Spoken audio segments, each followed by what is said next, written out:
Are you All right, ready all to right. move on to hip hop? Our awards for hip hop? Because I don't know if I am. Well, yeah, I throw all feel the like notes out the window. I feel like this is the least prepared I have been. I'm throwing stuff out the window. I I couldn't think of I I will couldn't think be of people actively or researching. concepts really for this. I'll be actively researching as we speak.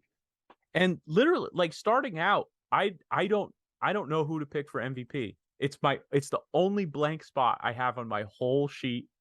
I do not know what person or concept to pick for the MVP of hip hop for 22-23. I don't know where to go. I am I can give you genuinely one. stumped. I'm gonna Please, give you one. please And give me a pick. this is Maybe more it'll hopeful than inspire me. anything. Thought? It, no, no. But on the right path. Uh, Lyricism, bring it back. Nobody like Oh, nobody's just actually lyricism. just Okay. actual lyricism as a concept. All right. I think and hope is really going to make a comeback in 2023. Yeah, Nice. like I like that. people I do like care that as about a pick. lyrics. Yeah. That's a good one. That is good. Crossing my fingers. Yeah, I don't want to co-sign it. I don't want to steal your pick. I like that. It's a hopeful pick. I like it. Maybe I'll name my hip hop MVP later after we talk about hip hop a little bit more. Okay. But I have Okay. no idea. My defensive player of the year. I'm going to move on. Okay. For hoops, I gave it to people who have been on the defense who are going to win this year. My defensive player of the year for hip hop is someone who's going to be on the defense, but I don't think he's going to win, and that's Kanye. Kanye and all his defenders are going to be playing more defense than anybody else all year. Ugh, It's not going to end well. he's not going They're to going win. to have to defend a lot of things, and you know, I just don't like the way that it's going. We talked about him a little bit last week, but he's going to be playing more defense than anybody this year, just for sheer minutes. It's Kanye. Here's my thing. I don't like to cancel people, but he's real close for me right now. I don't know that I'm listening to a Kanye album right now in good conscience. Even like old stuff. Even old stuff. Here I was listening to some of his old stuff recently just because of how like wild he's been. I've just been listening to it like out of nostalgia to be like, Yeah. oh, what Yeah. the fuck happened? You know? Yeah. Like even Yeah. albums that I didn't love or like loved like pieces of, like The Life of Pablo. I thought there were some real good high points on that, and then I didn't love it. Like I went back and listened to it, and I think it falls off towards the end, but like the front half of that album is still really good. Sure, absolutely. Absolutely. And then yeah, I was listening to like some of his older stuff and just being like, oh man. And like I find his new stuff like almost unlistenable. Yeah. He's well, and here's the thing. Here's what's really pissed me off about Kanye recently from a listening standpoint. I haven't really liked the ton that he's put out probably since The Life of Pablo.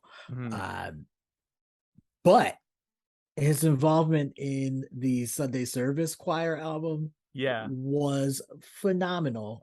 That's hit my it's hit my Spotify like top listens ever since that album came out every year. And so just his involvement in that album alone has me conflicted, which is very sad for me. I'll still listen to Michael Jackson with no problems. Honestly, if the Ignition remix came on, if you didn't play it, it'd be a minute. If somebody else played it, it'd be a minute before I like turned it off, or let's be honest about that. But Kanye, no, it's that's tough. strong. That's a strong stance. That's a very strong stance. That's how disappointed I am. Wow. Yeah. That's who's your defensive player of the year? Do you have? Well, where'd you go with this one? When I think about defense, I like the angle that you took with someone that's going to be on the defensive. I'm saying defensive player as in someone that's going to be in the way of hip hop progressing. Ooh. And it's so another person you don't want to win. No, I don't know. I don't want them to win at all. Um, it's not going to be a particular person though. It's just going to be the continued pop aspect of hip hop. So Okay. like, I'm Like the all for it. TikTokification of hip hop. Yeah, it's just like I don't want to sound like grumpy old man about it, because there's plenty of young people that are doing great things when it comes to hip hop. But the more hip hop falls away from its essence, the worse I think it is, just for the genre in general. And that's why I picked lyricism, hopefully, as an MVP. I don't want to forget what hip Nice. hop was and Yeah. started as. I have no problem with it moving forward though, but let's just keep some of the essence too. Nice. Sixth man of the year for hip hop. I picked a story that I'm very interested in watching develop. It's an ongoing story. It's been happening for a few years. I think it's going to become more and more a conversation that people have. And I think it's rappers getting older, aging rappers, and Mm, how that affects them as artists. Eminem just turned 50 interesting. this week. Busta Rhymes is about to turn 50. Snoop is going to turn 50. Jay-Z's already in his 50s. Um, Yeah. these are all artists who are still, Nas, I think, is 48 or 49. He's about to turn 50. So these are all artists who are still at it. They're still Yeah. producing great music. They're Yeah. still releasing rap albums regularly. Rap album. They're still releasing albums regularly. Uh-huh. They're still at it. They're still in the game. They're still going forward into their 50s. And we haven't seen this before. We haven't seen like generations of rappers like age into like old people. We've seen Yeah. we've seen Yeah. bands do it. We've seen, like the Rolling Stones are still like touring. They're like 80 or whatever the hell they are Yeah. now, Yeah. like, Yeah. and like I'm very interested to see how hip hop ages with the stars that are like sticking around and still releasing music and still like influencing the culture as they get older. Am I saying this because I'm old? Probably, but Yeah. I'm interested in seeing it. We No. haven't seen it with the genre before, really. Yeah. Who's the oldest And rapper that like was active, that's a good question. That's a really good question. Like I have a feeling What? like when I was in high school and like Rakim came out, when he like came out again with like that double album in like 2002, I thought Yeah. Rakim was 100 years old. He was like he was only like 30 when that album He came out. really wasn't old. The Yeah, he was 18th not old letter, at he was all. like 30 or Yeah. like 35 when that album came out. And I was like, Yeah. Rakim, he's got to be 50 at this point. But he was like Yeah. 30, like he wasn't even that old. Yeah. Yeah. Yeah. No, you're right. He's not that much older than us. Yeah, no, that's a good pick. I am curious to see how that works out.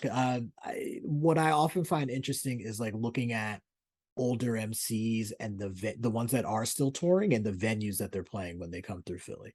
Yeah. Uh, because I'm like, you're used to playing much larger venues, and like now you're playing very accessible venues and things like that. So like, what changes? Does anything change about your stage show at all? Like, do you just do the same thing you've been doing for years, or do you try Yeah. to adapt? It's really interesting to watch. Yeah. Yeah. Speaking of almost 50, Kanye also almost Yeah. 50. Yeah. These people are old. People are old. Yeah. Them, not us. They're aging. Yeah, they're aging, not us. Yeah. Yeah. Yeah. Yeah. Wow. My pick for sixth man of the year. I'm gonna go a little conceptual here. We're getting back to live music, and I Okay. think the Yeah, stage nice. show is going to be the sixth man of the year. You've had some people that have really kind of blown up their career without having to perform a ton live, at least for like larger Oh, I crowds. like that. How are they going to be able to handle that? How are they going to, deal with that variable? Are they going to keep it simplistic, or are they going to try to do, crazy stage shows? I think that's your Nice. biggest That's something assist to keep option. keep an eye on. Nice. I like Mhm. that one. I'm gonna go to most improved. Um, I racked my brain trying to think of something for this, and I think I came up with one.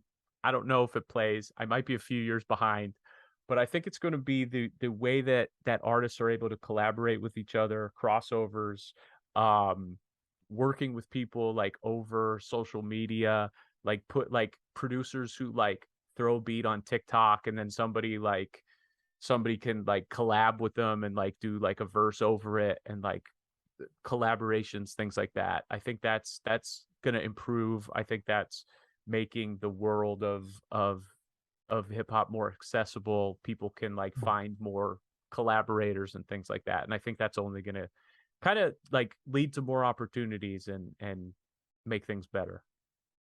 That's an interesting idea. I mean, yeah, the more that we can work together with each other, the more that we can share ideas, the more that people can gel creatively and like, make something greater than the sum of their parts. Like that's definitely going to push things forward. So yeah, I'm behind you on that one. Who do you got? What do you think it's going to improve the most? Let's see. We talk about hip hop. What do I see improving the most, or what do I want to improve the most? I can't say lyricism again because I picked that as the MVP. Bars. Yeah, bars. Yeah, bars will improve again. I think as odd as this sounds, I think maybe East Coast rap. Okay. Because I think that, and this is again keeping in themes with returning back to the essence of hip hop, but hip hop has traveled so far from the Bronx, over the last 40 plus years. I think maybe the East Coast is starting to get its key players and maybe start to assert some dominance at the East Coast and then the Northeast in particular, maybe Mid-Atlantic and Northeast, had the past. Nice. Just a return to classic lyricism. Not even necessarily the sound. Coast. Yeah. Not necessarily even the sound, but just like, colossal talent coming out of the East. Because when you think about like, the biggest artists in the game and like the biggest new artists over, I'll say maybe even the last 10 years, there's not a ton. There's certainly some, but there's not a ton that are coming from, your traditional Northeast Mid-Atlantic like hip hop birthplace, Yeah. Nice. What's next? Coach of the year. Coach of the year. I gave this to somebody who I feel like is one of the best producers in the game right now. And he's somebody who does a lot of full albums with different artists. And I don't know how he can be so prolific as he is right now. So if it continues on this is kind of a last season award. He put out a few albums last year with different artists. It's kind of like I think it's going to keep moving forward because he's working with so many people. He might be I don't know if he's my favorite producer. He's one of my favorite producers sound wise in the game, but also just like volume, the way he's able to do whole albums with and it's The Alchemist. I'm giving Coach of the Year to Alchemist. Okay, I can see that. I can definitely see that. Yeah, once you started your description, I was like, there's only a couple of people you're talking about. I think it's probably Alchemist. Yeah, and he's the most because like Danger Mouse fits the description until you get to prolific. Right. Until right. you get exactly. Exactly. Yeah, there's not a lot of people that do it at a quality and volume. The way Alchemist does. I have no idea how he puts out the volume of stuff that he does with like the different artists and like does full albums with like all the like the Griselda crew and like he's and it seems like he never leaves Action Bronson's side either. He's like seems like he's like his in-house like chef, And he's like running I got a targeted ad for like a master class from Alchemist or something like that. I was like, how do you find time to do all this? Yeah. I think he did the whole like West Side Gun or Makami album, which was great. Probably both. Yeah, probably both. Yeah, actually. Who do you got? Who's pushing the X's and O's? Who's drawing up the plays? Who's managing the games? Calling timeouts when they need to. You're describing this exactly correctly. And this ties back to an answer I should have given a little bit ago, but I'm gonna pick the executive producer as a Oh, concept. okay. As a concept. Yeah, I like that. Yeah, Like somebody overseeing an album, somebody yeah, having creative say over oh, that's good. yeah.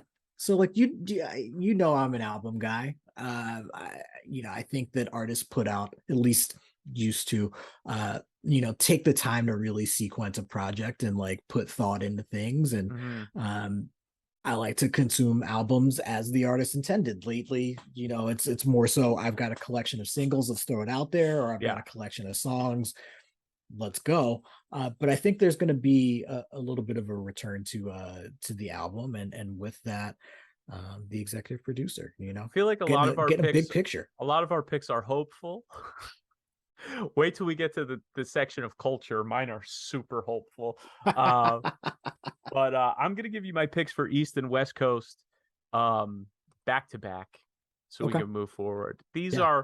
These were hard for me. I just gave them to who I think is on top of the game in both, and will probably continue to do so for the next year. And that's Griselda for the East Coast and Kendrick for the West Coast. I don't think In anything's gonna change. I don't see anybody dethroning either one of them. in my mind, I was saying Griselda, and then I was gonna give Kendrick and the full collective a shout out. The only Oh, the other whole folks yeah. the only other people I think that could maybe give them a challenge on the West is if if Odd Future ever all decides to like drop Oh projects yeah. Hmm. in the same 18 months, uh Yeah. then they give them a I run for I the gave a money for thought to sure. Frank Ocean, Be but nice if we heard from Frank. That'd be nice. yeah, exactly. Nice. So I'm gonna move on to my champion of the year, and Yeah, it's a hip hop family. I think they're the first family of hip hop right now, and that's Rihanna and ASAP Rocky. that's the first family of hip The hop right first now. family of Bold hip take. Keenan, it's the first family of hip hop 2023. They just had a baby. Rihanna's doing the halftime show at the Super Bowl. They're both releasing albums in 2023. I don't know if there's been a better album released in all of music since Rihanna's last album. I might put my foot down when I say that. I don't know. Franco, Blonde was released since then. Blonde is better than Then Title. anti. Is that or Anti, not Title. Yeah.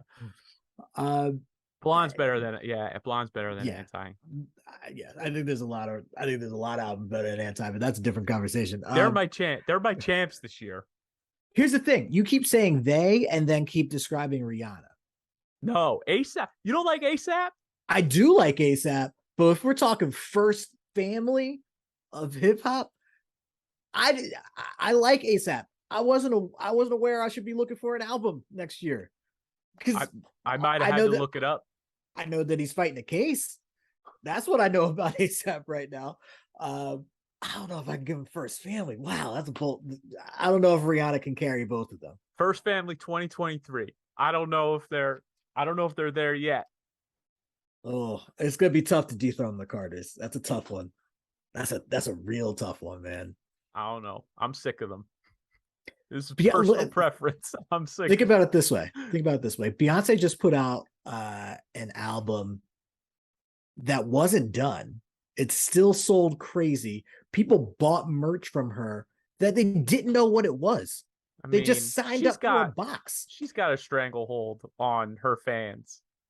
Her fans are, Yeah, she's just one of those people who fans. true fan. Whatever she does, they're never gonna leave her. They're never gonna not support her.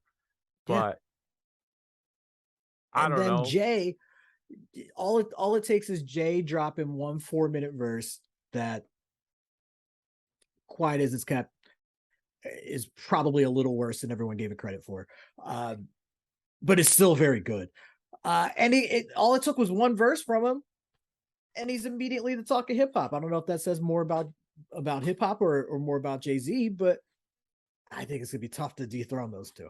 Yeah, well, they're my champs. Rihanna and ASAP. Wow. Going out on a limb, 2023. Who's winning 2023 in hip hop for you, Keenan?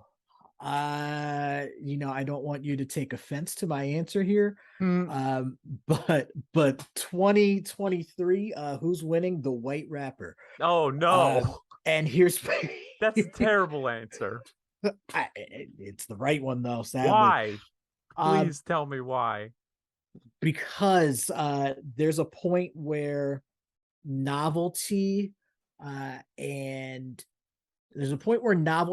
talent like meet a zenith and meet an apex. Okay. I think you found that in Eminem. And the point where that happens, there's one of two ways you can go. No one else ever compares, and the artist fizzles out, or we've shown you one example that is unassailable, so now we can do whatever the fuck we want. Yeah. And I think we've gone that option. People have been trying really hard. I mean, put it this way: you mentioned Jack Harlow is starring in White Men Can't Jump. If that doesn't tell you enough that it's the year of the white rapper, nah. Can you name me a Jack Harlow song? You know what? Yeah, what's the one? It's like he had the What's Poppin', right? That's the one. Sure.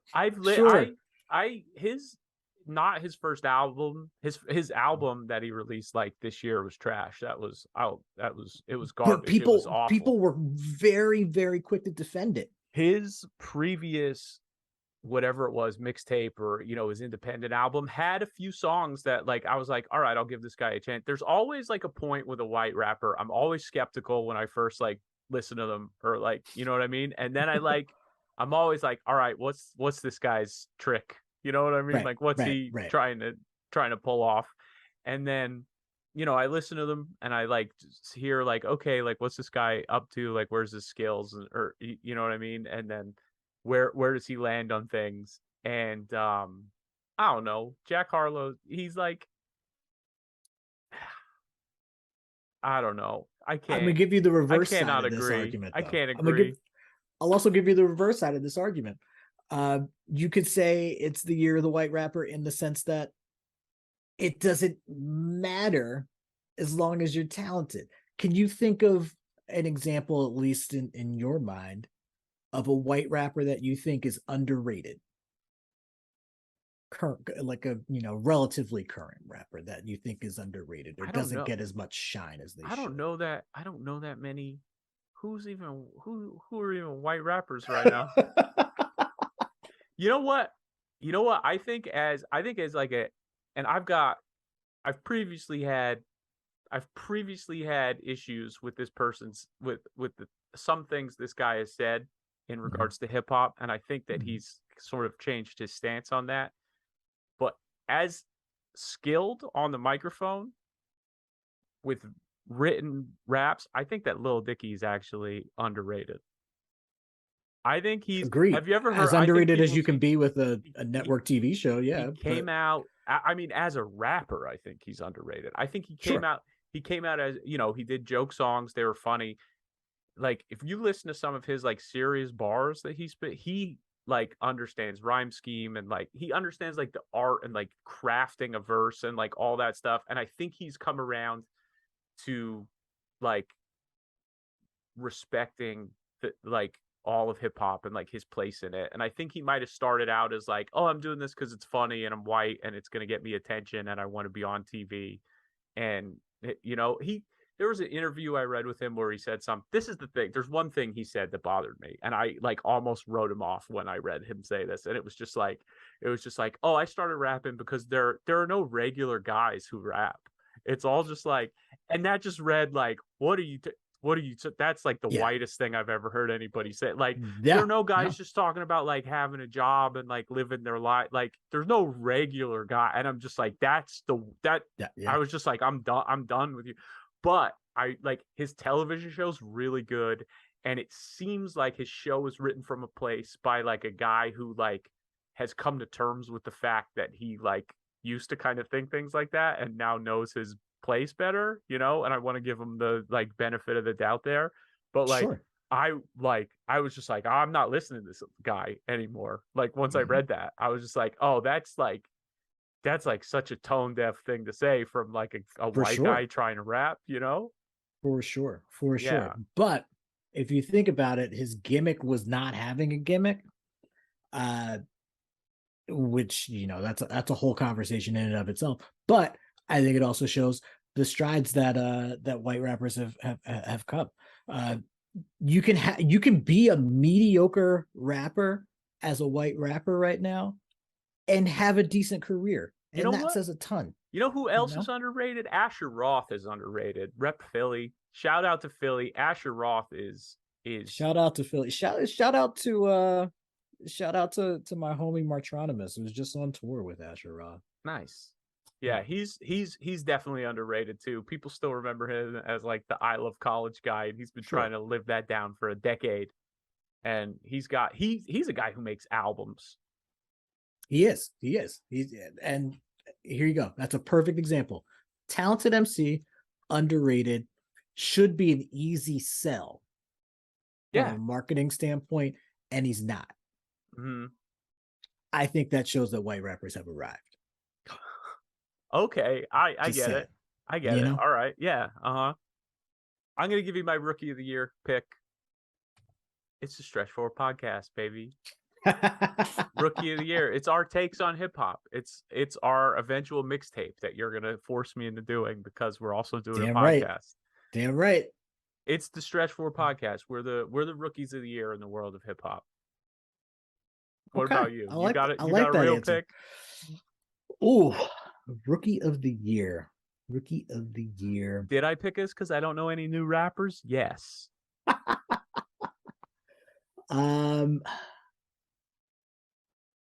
I don't know that I have a total rookie of the year, so I'm just gonna go with the last people that I heard that got me excited about hip hop. And that is Coast Contra. Coast Contra. I would encourage you to check them out. Yeah, check them out. Where are they from? Check out some of the freestyles. So a little bit all over the place. At least one of the bulls is from Philly. I'm not giving them great justice, but two of them are from LA. There's twins from LA. There's a bull from Philly, Eric Jamal, and then there's one dude that is from Colombia, I believe. But they're making some waves. They were on Fallon recently. They were opening up for Chappelle at like the Hollywood Bowl when he did a few shows. So like they're known, but I think they're talented, and I think they're at least my rookie of the year, my new rap to watch. Nice pick. An actual artist.